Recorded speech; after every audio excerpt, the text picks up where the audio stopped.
स्थितीमध्ये त्यांनी हा अर्ज दाखल केलाय। शिवसेनेमध्ये येणारी इन्कमिंग एवढी जोरात आहे, आता किती लोक येतील याचा सगळा निर्णय एकनाथ शिंदे साहेब घेत आहेत। आदित्य ठाकरे वगळून इतर सर्वजण शिवसेनेमध्ये येतील असा आमचा अंदाज आहे। त्या ठिकाणी महायुती आणखी त्या ठिकाणी सक्षम होणार आहे।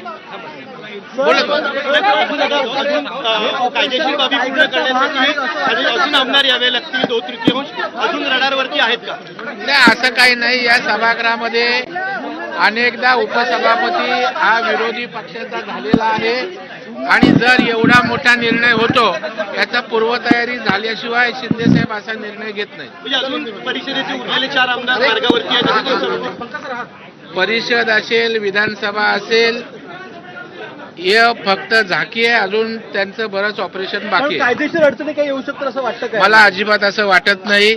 जेव्हा एवढ्या मोठ्या पदाचा फॉर्म भरतो त्यावेळेला कायदेशीर अडचणींच्या सगळ्या शक्यता पडताळूनच अशा प्रकारचा निर्णय होत असतो आणि तो झालेला आहे। नेमका कोणाचा काँग्रेसचा आहे का शिंदेचा आहे? महायुतीचा आहे। सर, हिंदी में